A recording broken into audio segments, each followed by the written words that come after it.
Welcome to Rare Shikshan Sanstha's e-learning platform, Standard 6th. Hello students.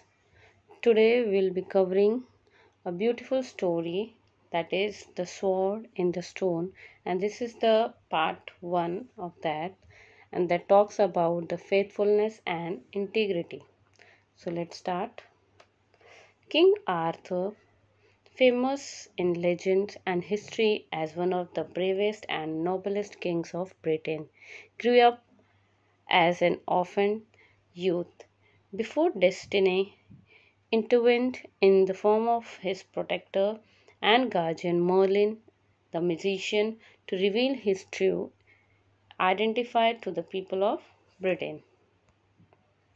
In ancient Britain, at a time when the land was invaded by a wild barbarian, the god and noble Lord Arthur fought them bravely and drove them away from his land. The people made him king of Britain and gave him the title Pendragon, meaning dragon's head. King Arthur Pendragon ruled Britain wisely and well. The people were content, but very soon the king died. It was thought that he had been poisoned by some traitors. There was no heir to the throne of the Britain. The powerful lords and knights who had been kept under control by King Arthur now began to demand that one of them should be crowned King of Britain. So first the story begins with the death of the dear King Arthur. There were no heir to the throne of England, and thus the kingdom was in a state of disorder. All the noblemen wished to become the king. Rivalry grew amongst the lords, and the country was a whole began to suffer.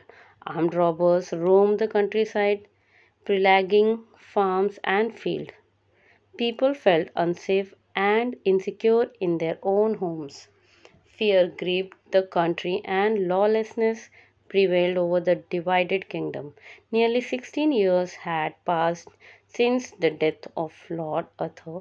All the lords and knights of Britain had assembled at the great church of London for Christmas. On Christmas morning, just as they were leaving the church, a strange sight drew that their attention. In the churchyard was a large stone, and on that it an anvil of steel, and in the steel a naked sword was held, and about it was written in letters of gold, "Whoso pulleth out this sword is by right of birth King of England." Many of the knights could not hold themselves back, fancying themselves as future kings. They rushed to the stone and attempted to draw the sword from its steel anvil. So there was no peace in the kingdom due to the fear caused by the growing terror and lack of law. One Christmas morning, after the 17 years later, the assembled knights and noblemen witnessed a strange sight. A shining sword lay on the anvil of steel on a large stone in the backyard of the church. It was inscribed with a message that whoever was able to pull out the sword would become the next king of England.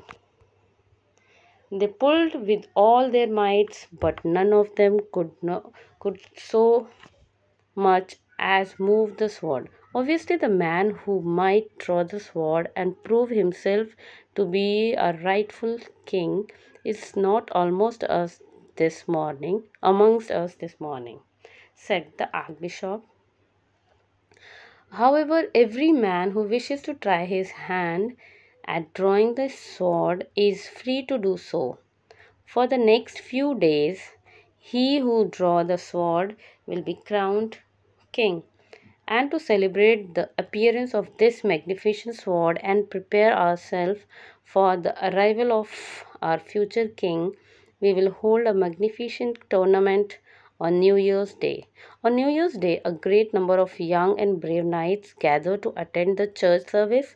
After that, they met in the field nearby to participate in the great tournament.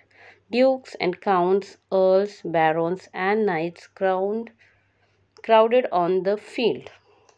So the archbishop eventually announced a tournament to celebrate the appearance of the magnificent sword.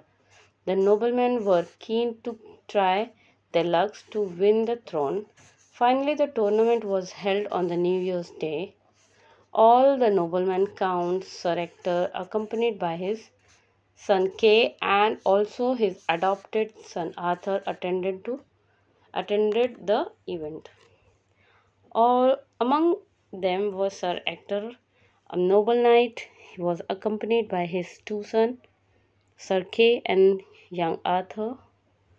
Kay was his own son, who had been recently knighted.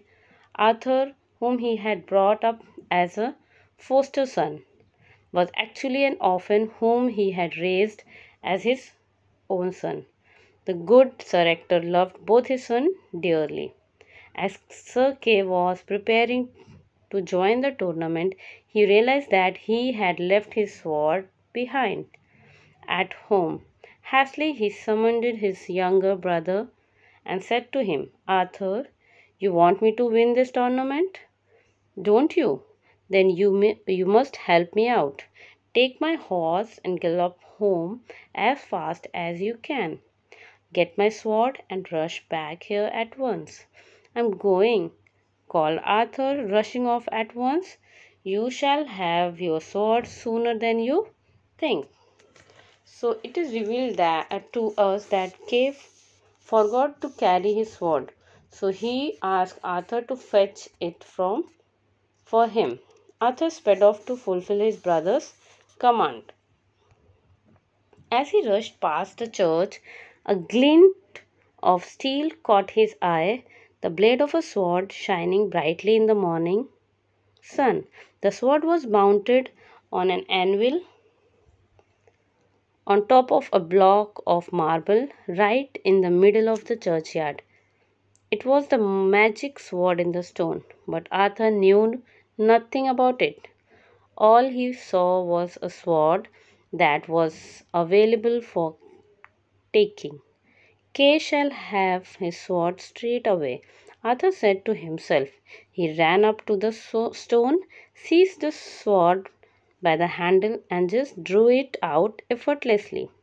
He rushed back to his brother and handed the sword to him, breathless with excitement. You are back very soon, Sir Kay said to him. But hey, this is not my sword. So he just caught the sight of the sword in the churchyard. He effortlessly pulled the magic sword out of the stone and rushed to his brother with the same.